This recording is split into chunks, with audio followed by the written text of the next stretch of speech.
संतोषी माता की कथा इतनी फलदायी है, जो सुनता है, कहता है या हुंकार भरता है, माँ संतोषी उनकी हर मनोकामना पूर्ण करती है।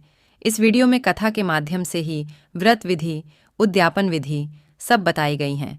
कथा को ध्यान से सुनना और मेरी ये प्रस्तुति पसंद आए तो वीडियो को लाइक करना और चैनल को सब्सक्राइब करना ना भूलें। आइए जानें शुक्रवार के दिन की जाने वाली संतोषी माता व्रत कथा। एक बुढ़िया थी, उसके 7 बेटे थे। 6 कमाने वाले थे जबकि एक निक्कमा था।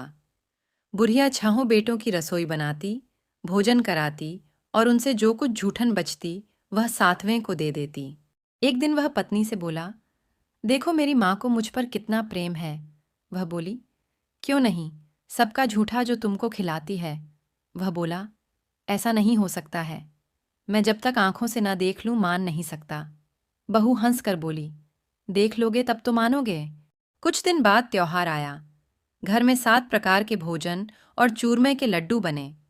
वह जांचने को सिर दुखने का बहाना कर पतला वस्त्र सिर पर ओढ़े रसोई घर में सो गया। वह कपड़े में से सब देखता रहा। 6 भाई भोजन करने आए। उसने देखा माँ ने उनके लिए सुंदर आसन बिछा नाना प्रकार की रसोई परोसी और आग्रह करके उन्हें जमाया। वह देखता रहा।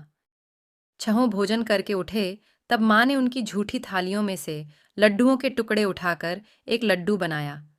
जूठन साफ कर बुढ़िया माँ ने उसे पुकारा, बेटा 6 भाई भोजन कर गए, अब तू ही बाकी है, उठ तू कब खाएगा। वह कहने लगा, माँ मुझे भोजन नहीं करना, मैं अब परदेश जा रहा हूँ। माँ ने कहा, कल जाता हो तो आज चला जा। वह बोला, हाँ आज ही जा रहा हूँ। ये कहकर वह घर से निकल गया। चलते समय पत्नी की याद आ गई। वह गौशाला में कंडे उपले थाप रही थी। वहां जाकर बोला, हम जावे परदेश आवेंगे कुछ काल, तुम रहियो संतोष से धर्म आपनो पाल। वह बोली, जाओ पिया, आनंद से हमारो सोच हटाए, राम भरोसे हम रहें, ईश्वर तुम्हें सहाय। 2 निशानी आपन देख धरू में धीर, सुधिमति हमारी बिसारियो रखियो मन गंभीर। वह बोला, मेरे पास तो कुछ नहीं, ये अंगूठी है सो ले और अपनी कुछ निशानी मुझे दे। वह बोली, मेरे पास क्या है, यह गोबर भरा हाथ है। यह कहकर उसकी पीठ पर गोबर के हाथ की थाप मार दी। वह चल दिया। चलते चलते दूर देश पहुंचा। वहां एक साहूकार की दुकान थी।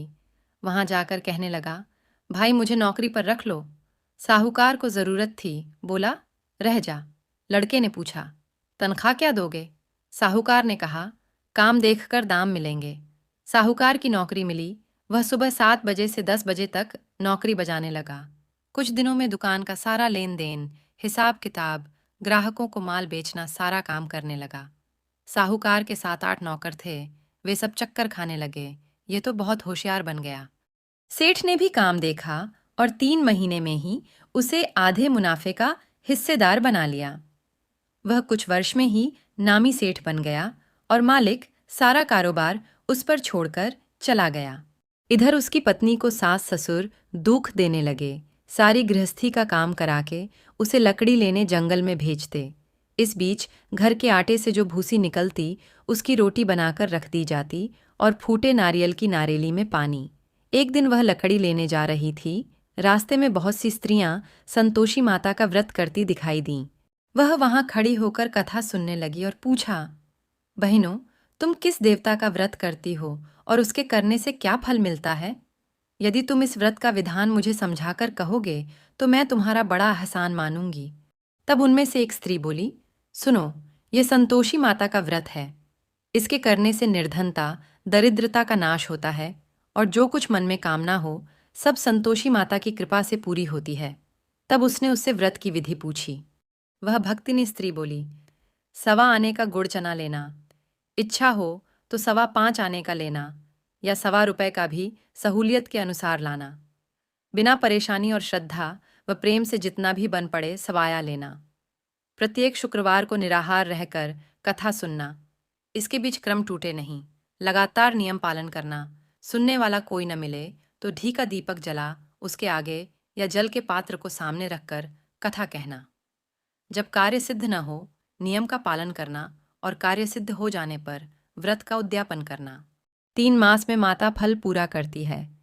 यदि किसी के ग्रह खोटे भी हों तो भी माता वर्ष भर में कार्य सिद्ध करती है। फल सिद्ध होने पर उद्यापन करना चाहिए, बीच में नहीं। उद्यापन में 2.5 सेर आटे का खाजा तथा इसी परिमाण से खीर तथा चने का साग करना। 8 लड़कों को भोजन कराना, जहां तक मिले देवर जेठ भाई बंधु के हों, न मिले तो रिश्तेदारों और पास पड़ोसियों को बुलाना। उन्हें भोजन करा यथाशक्ति दक्षिणा दे माता का नियम पूरा करना। उस दिन घर में खटाई न खाना। ये सुन बुढ़िया के लड़के की बहू चल दी। रास्ते में लकड़ी के बोझ को बेच दिया और उन पैसों से गुड़ चना ले माता के व्रत की तैयारी कर आगे चली और सामने मंदिर देखकर पूछने लगी, यह मंदिर किसका है? सब कहने लगे, संतोषी माता का मंदिर है। यह सुनकर माता के मंदिर में जाकर चरणों में लौटने लगी। दीन हो विनती करने लगी, माँ, मैं निपट अज्ञानी हूँ, व्रत के कुछ भी नियम नहीं जानती, मैं दुखी हूँ।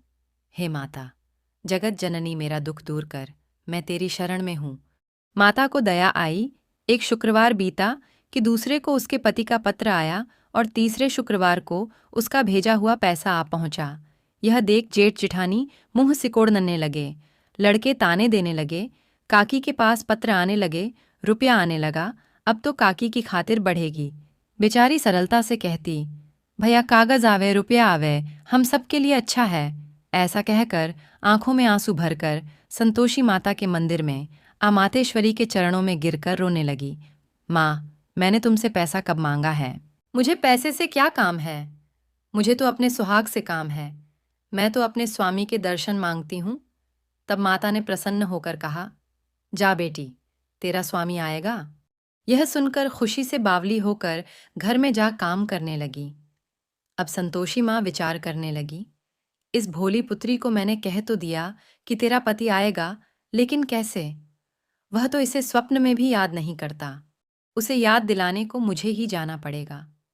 इस तरह माताजी उस बुढ़िया के बेटे के पास जा स्वप्न में प्रकट हो कहने लगी, साहूकार के बेटे, सो रहा है या जागता है?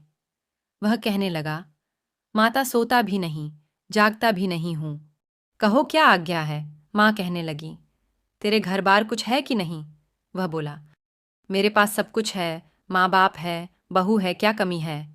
माँ बोली, भोले पुत्र, तेरी बहू घोर कष्ट उठा रही है। तेरे माँ बाप उसे परेशानी दे रहे हैं। वह तेरे लिए तरस रही है, तू उसकी सुध ले। वह बोला, हाँ माताजी, यह तो मालूम है, परंतु जाऊं तो कैसे? परदेश की बात है, लेन देन का कोई हिसाब नहीं, कोई जाने का रास्ता नहीं आता, कैसे चला जाऊं? माँ कहने लगी, मेरी बात मान, सवेरे नहा धोकर संतोषी माता का नाम ले, घी का दीपक जला, दंडवत कर दुकान पर जा बैठ। देखते देखते सारा लेन देन छुक जाएगा, जमा का माल बिक जाएगा, सांझ होते होते धन का भारी ढेर लग जाएगा। अब बूढ़े की बात मानकर वह नहा धोकर संतोषी माता को दंडवत घी का दीपक जला दुकान पर जा बैठा। थोड़ी देर में देने वाले रुपया लाने लगे, लेने वाले हिसाब लेने लगे। कोठे में भरे सामान के खरीदार नकद दाम दे सौदा करने लगे। शाम तक धन का भारी ढेर लग गया। मन में माता का नाम ले, चमत्कार देख प्रसन्न हो घर ले जाने के वास्ते गहना कपड़ा सामान खरीदने लगा। यहाँ काम से निपट तुरंत घर को रवाना हुआ। उधर उसकी पत्नी जंगल में लकड़ी लेने जाती है। लौटते वक्त माताजी के मंदिर में विश्राम करती। वह तो उसके प्रतिदिन रुकने का जो स्थान ठहरा, धूल उड़ती देख वह माता से पूछती है, हे माता, यह धूल कैसे उड़ रही है? माता कहती है, हे पुत्री, तेरा पति आ रहा है। अब तू ऐसा कर, लकड़ियों के 3 बोझ बना ले, एक नदी के किनारे रख और दूसरा मेरे मंदिर पर, वह तीसरा अपने सिर पर। तेरे पति को लकड़ियों का गट्ठर देख मोह पैदा होगा, वह यहाँ रुकेगा, नाश्ता पानी खाकर माँ से मिलने जाएगा। तब तू लकड़ियों का बोझ उठाकर जाना और चौक में गट्ठर डालकर जोर से आवाज लगाना, लो सासू जी, लकड़ियों का गट्ठर लो, भूसी की रोटी दो, नारियल के खेपड़े में पानी दो, आज मेहमान कौन आया है? माताजी से बहुत अच्छा कहकर वह प्रसन्न मन से लकड़ियों के 3 गट्ठर बनाई। एक नदी के किनारे पर और एक माताजी के मंदिर पर रखा। इतने में मुसाफिर आ पहुंचा। सूखी लकड़ी देख उसकी इच्छा उत्पन्न हुई कि हम यहीं पर विश्राम करें और भोजन बनाकर खा पी कर गांव जाएं। इसी तरह रुक कर भोजन बना, विश्राम करके गांव को गया, सबसे प्रेम से मिला। उसी समय सिर पर लकड़ी का गट्ठर लिए वह उतावली सी आती है। लकड़ियों का भारी बोझ आंगन में डालकर जोर से 3 आवाज देती है, लो सासू जी, लकड़ियों का गट्ठर लो, भूसी की रोटी दो, आज मेहमान कौन आया है? यह सुनकर उसकी सास बाहर आकर अपने दिए हुए कष्टों को भुलाने हेतु कहती है, बहू ऐसा क्यों कहती है? तेरा मालिक ही तो आया है। आ बैठ, मीठा भात खा, भोजन कर, कपड़े गहने पहन। उसकी आवाज़ सुन उसका पति बाहर आता है। अंगूठी देख व्याकुल हो जाता है। माँ से पूछता है, माँ यह कौन है? माँ बोली, बेटा ये तेरी बहू है। जब से तू गया है तब से सारे गांव में भटकती फिरती है। घर का काम काज कुछ करती नहीं, चार पहर आकर खा जाती है। वह बोला, ठीक है माँ, मैंने इसे भी देखा और तुम्हें भी। अब दूसरे घर की ताली दो, उसमें रहूंगा। माँ बोली, ठीक है, जैसी तेरी मर्जी। तब वह दूसरे मकान की तीसरी मंजिल का कमरा खोल सारा सामान जमाया। एक दिन में राजा के महल जैसा ठाट बाट बन गया। अब क्या था, बहू सुख भोगने लगी। इतने में शुक्रवार आया। उसने पति से कहा, मुझे संतोषी माता के व्रत का उद्यापन करना है। पति बोला, खुशी से कर लो। वह उद्यापन की तैयारी करने लगी। जिठानी के लड़कों को भोजन के लिए कहने गई। उन्होंने मंजूर किया, परंतु पीछे से जिठानी ने अपने बच्चों को सिखाया, देखो, भोजन के समय खटाई मांगना, जिससे उसका उद्यापन पूरा ना हो। लड़के जीमने आए, खीर खाना पेट भर खाया, परंतु बाद में खाते ही कहने लगे, हमें खटाई दो, खीर खाना हमको नहीं भाता, देखकर अरुचि होती है। वह कहने लगी, भाई खटाई किसी को नहीं दी जाएगी, यह तो संतोषी माता का प्रसाद है। लड़के उठ खड़े हुए, बोले, पैसा लाओ। भोली बहू कुछ जानती नहीं थी, उन्हें पैसे दे दिए। लड़के उसी समय हठ करके इमली खटाई ले खाने लगे। ये देखकर बहू पर माताजी ने कोप किया। राजा के दूत उसके पति को पकड़ कर ले गए। जेठ जेठानी मनमाने वचन कहने लगे, लूट लूट कर धन इकट्ठा कर लाया है, अब सब मालूम पड़ जाएगा जब जेल की मार खाएगा। बहू से यह सहन नहीं हुए। रोती हुई माताजी के मंदिर गई, कहने लगी, हे माता, तुमने क्या किया? हंसाकर अब भक्तों को रुलाने लगी। माता बोली, बेटी, तूने उद्यापन करके मेरा व्रत भंग किया है। वह कहने लगी, माता मैंने कुछ अपराध किया है, मैंने तो भूल से लड़कों को पैसे दे दिए थे, मुझे क्षमा करो, मैं फिर तुम्हारा उद्यापन करूंगी। माँ बोली, अब भूल मत करना। वह कहती है, अब भूल नहीं होगी, अब बतलाओ वे कैसे आवेंगे? माँ बोली, जा पुत्री, तेरा पति तुझे रास्ते में आता मिलेगा। वह निकली। राह में पति आता मिला। वह पूछी, कहाँ गए थे? वह कहने लगा, इतना धन जो कमाया है उसका टैक्स राजा ने मांगा था, वह भरने गया था। वह प्रसन्न हो बोली, भला हुआ, अब घर को चलो। कुछ दिन बाद फिर शुक्रवार आया। वह बोली, मुझे फिर माता का उद्यापन करना है। पति ने कहा, करो। बहू फिर जेठ के लड़कों को भोजन को कहने गई। जेठानी ने एक दो बातें सुनाई और सब लड़कों को सिखाने लगी, तुम सब लोग पहले ही खटाई मांगना। लड़के भोजन से पहले कहने लगे, हमें खीर नहीं खानी, हमारा जी बिगड़ता है, कुछ खटाई खाने को दो। वह बोली, खटाई किसी को नहीं मिलेगी, आना हो तो आओ। वह ब्राह्मण के लड़के लाकर भोजन कराने लगी। यथाशक्ति दक्षिणा की जगह एक एक फल उन्हें दिया। संतोषी माता प्रसन्न हुई। माता की कृपा होते ही 9वें मास में उसके चंद्रमा के समान सुंदर पुत्र प्राप्त हुआ। पुत्र को पाकर प्रतिदिन माताजी के मंदिर को जाने लगी। माँ ने सोचा, यह रोज आती है, आज क्यों न इसके घर चलूं। यह विचार कर माता ने भयानक रूप बनाया। गुड़ चने से सना मुख, ऊपर सूंड के समान होंठ, उस पर मक्खियां भिन भिन कर रही थीं। दहली पर पैर रखते ही उसकी सांस चिल्लाई, देखो रे, कोई चुड़ैल डाकिन चली आ रही है, लड़कों इसे भगाओ, नहीं तो किसी को खा जाएगी। लड़के भगाने लगे, चिल्लाकर खिड़की बंद करने लगे। बहू रोशनदान में से देख रही थी। प्रसन्नता से पगली बन चिल्लाने लगी, आज मेरी माताजी मेरे घर आई हैं, वह बच्चे को दूध पीने से हटाती है। इतने में सास का क्रोध फट पड़ा। वह बोली, क्या उतावली हुई है? बच्चे को पटक दिया। इतने में माँ के प्रताप से लड़के ही लड़के नजर आने लगे। वह बोली, माँ, मैं जिसका व्रत करती हूँ ये संतोषी माता है। सबने माताजी के चरण पकड़ लिए और विनती कर कहने लगे, हे माता, हम मूर्ख हैं, अज्ञानी हैं, तुम्हारे व्रत की विधि हम नहीं जानते। व्रत भंग कर हमने बड़ा अपराध किया है। जग माता, आप हमारा अपराध क्षमा करो।